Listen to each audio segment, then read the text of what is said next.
Hello, Randy. Hey man, how are you? I'm pretty fine. How are you? Oh man, I'm fantastic. I'm so glad to be here talking to you this for me this morning. I'm not sure where you at. Maybe it's morning, afternoon, but today. I'm so glad Yes, to be here talking to you today. it's morning. I'm in Colombia, South Okay. America, in Bogota, Love it. and BMF, man. Yes, Let's sir. talk about BMF. I'm 2 episodes in, and I'm hooked. So yes, yeah. So there's a lot to unpack here. I know you've been involved in police dramas like Criminal Minds, Prime Mhm, Suspect, but also in musical dramas like mhm. Star. And now you get to like unite those two worlds in this series about Black Mafia Family.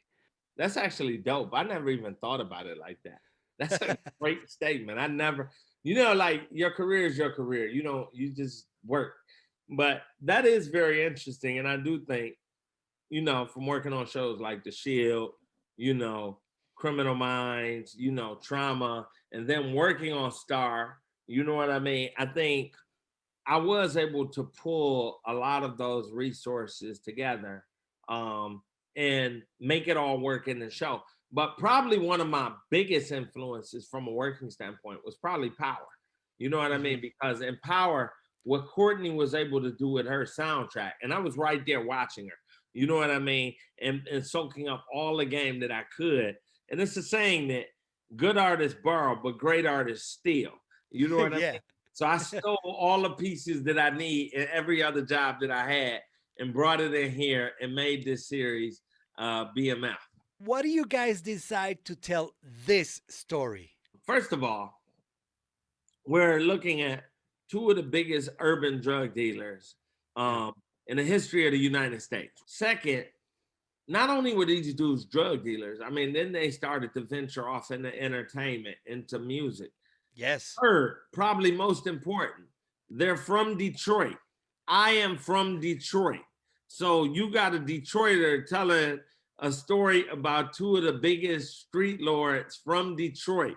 So those three things right there. And then once I was able to meet Meech and really hear from him and get his backstory, I saw so many similarities between myself and him. I grew up in Northwest Detroit. He grew up in Southwest Detroit, which are way different. His parents were very much into the church. So they grew up in the church and they had like this huge sense of spirituality.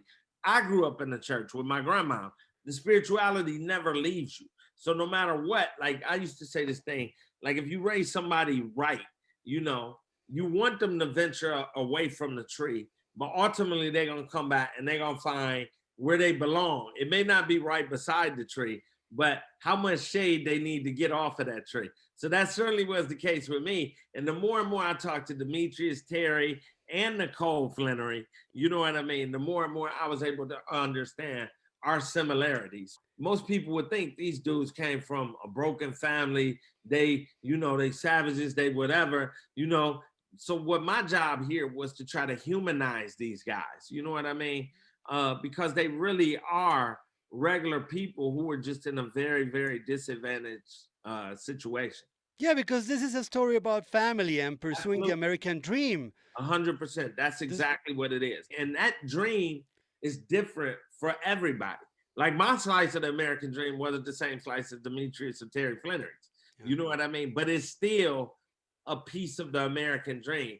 And by that, I mean, the American dream to me is opportunity. Because of who Demetrius Flenory was, he got his son the opportunity to play him in this series, a kid that had no experience. Like if he wasn't Big Meech, his son probably wouldn't have been afforded that opportunity. So to me, as a parent, what you want to do is you always want to provide a better life for your kids. That is the American dream that Big Meech was always after. Yeah, and sometimes you don't follow the right opportunity. Sometimes you follow the wrong opportunity and things start to go wrong. Big Meech always says this phrase, nothing worth having ever comes easy. So it wasn't Yeah. easy for me even to be the showrunner. It wasn't easy to shoot this because we shot during a pandemic. And it certainly wasn't easy for Little Meech or me because we're dealing with an actor who's never, acted before. So I had to do a lot of things. Like I may have to talk to him before the scene and talk to him about my intention on writing this scene. Now, the most beautiful thing of that is that that's how we started off. But by the end of the episodes, he was coming to me, calling me like, Randy, come here. So this is what the scene is about. So to be able to see that growth and development in this young man, no, it wasn't easy, but it was so worth it. And I have to give all the credit to 50 Cent because he saw it before anyone else saw it. You know what I mean? And then he got the rest of the team on it, and we just embraced our arms around him and tried to make him the best, thespian we could make. Well, about 50 Cent, how was working with him? 50 is amazing. You know what I mean? We started working together on Power. You know what I mean? I used to write on Power, and I used to write a lot for his character. So we got to spend a lot of time together. 50 told me, I got the B.M.F. Rights to B.M.F. So I assumed he was going to come to me to write that, but he didn't. He went to two other writers who wrote it, and it just didn't pan out. And I was the right writer at the right time to make this opportunity, come into fruition. And I'm just so very proud to be working with him, because the most beneficial thing that he does in our partnership is he enables me to be me. It's the perfect partnership. I couldn't ask to be working with anyone better. Besides 50 Cent, you're working with other big names in hip hop history, and they have also made important movies about real life issues like Eminem.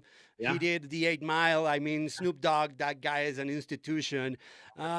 Why it was important for you to have these guys as part of the cast, even though they don't exactly play hip hop characters? Well, I can't take credit again for Snoop. 50 pitched Snoop. And again, I didn't see it, but 50 saw, first of all, he has a relationship, a working relationship and friendship with Snoop. So he knew he could deliver. Actually, the part that Snoop plays, the writers and I were writing that for 50. And 50 was like, I'm not going to do it, but I can tell you somebody who can do it better than me. So he pitched Snoop. But I can take credit for Eminem. I knew we were going to Detroit to shoot. And I know, like, Eminem does not like to leave Detroit a lot. So I'm like, dude, we shooting in the city. Why don't you just have him come down and play this role? And 50 was apprehensive in this time, but he reached out and it worked. And I think really more than anything, episode 7 is an episode that 50 directed, right? 50 Cent said something like, you DH Eminem for that episode. I mean, there should be a thing on what he looked like and what they did. I mean, it's still Eminem, but the process was fantastic. Like when he showed up to set, I was like, oh, wow, how are we going to do this? You know what I mean? But what they actually did, and it looks like Eminem when he first started. So it was just a fantastic opportunity to utilize technology, in our series. I mean, sign me up for that all the time. The music in the series is like this component that helps telling the story. 100%. That episode, the second episode, Rumors, I heard Rumors by Timex Social Club, and that's amazing. How do you guys choose the music for this series? It was a total team effort. But I think it was led by me. That music is of that era. That's my era. So I'm telling you what we were playing and listening to. But also, I think a very important point musically is that I really wanted to make Detroit a character in this piece. And Detroit has a rich history. I mean, fashion, food, music. But then when people think music, they automatically say, oh yeah, Motown. Oh yeah, Eminem. But there's another component that Detroit offered the world that I'm not sure people recognize, and that is techno music. So the music that you hear in our series is music that probably would have been playing, and I really wanted to ground it and ground the city of Detroit, in ways in which if you're of that era, you'll be watching our show nodding your head to the beat like, yeah, this is my jam. But if you're not of that era, you'll go to your Spotify or whatever and be like, who is this? You know what I mean? So yeah, music was a huge component in our piece. Nice talking to you, man. Thank you for Black Mafia Family. I'm not familiar with the whole story, just the basics, but I'm getting deep into it and I'm loving it, man. I'm loving it. That's what's up, dude. I appreciate you for saying that. And I appreciate you taking time to talk to me today. This is fantastic. Have a great day. All right, you do the same. Thank you so much.